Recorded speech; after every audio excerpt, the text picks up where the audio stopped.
According to the Center for Disease Control and Prevention, updated on November 24th, 2015, 10,076 people died from alcohol-induced accidents in 2013.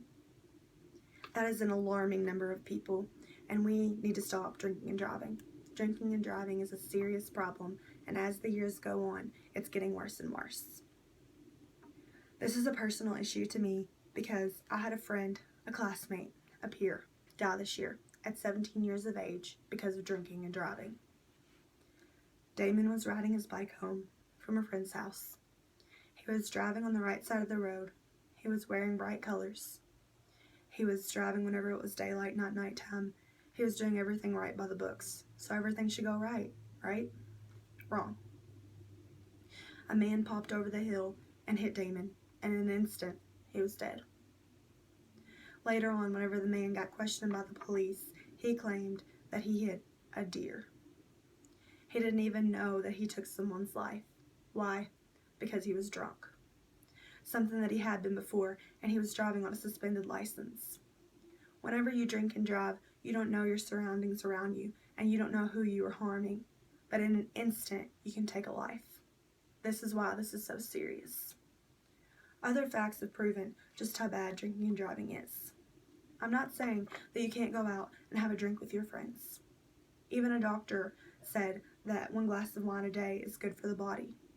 But whenever you decide to get drunk and then get behind the wheel, or even one drink and get behind a wheel, you're causing harm to others around you.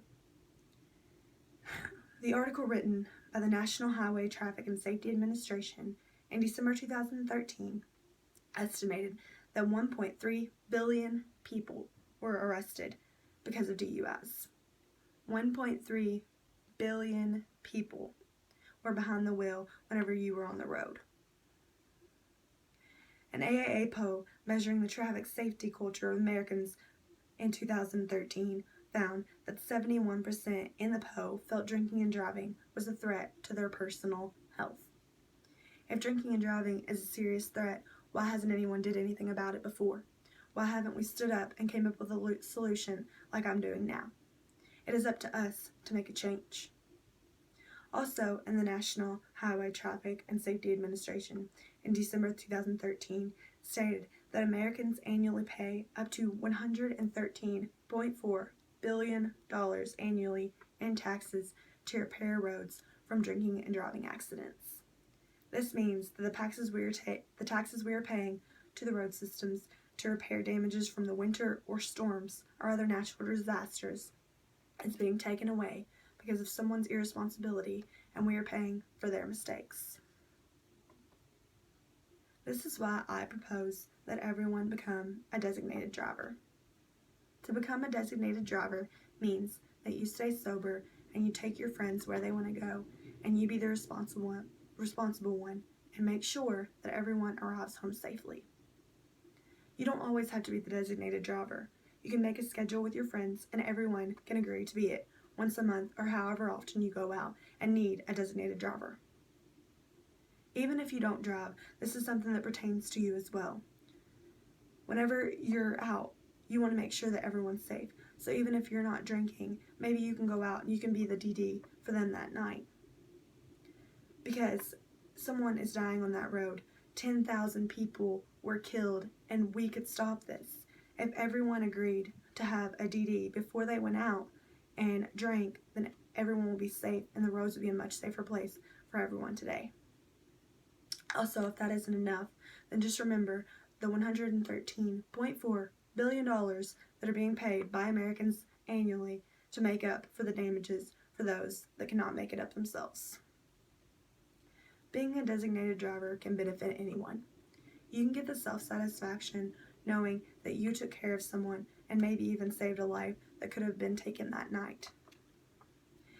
Make sure you can inform everyone around you and know that you're making a difference. Or just remember the money that you might be saving and the money that might be saving America if we all completed this change. Overall, drinking and driving is a serious issue that needs to be stopped, and one thing that could completely stop it would be that if everyone agreed to have or to be a designated driver before they went out and partied that night. Don't be the kind of person that took my friend Damon's life. Remember that every time you get behind that wheel after you're drinking and driving, you're risking everyone around you's life, including yourselves. It is important now that we take a stand and that all of you know that becoming a designated driver is important to the safety of everyone. Take a stand now.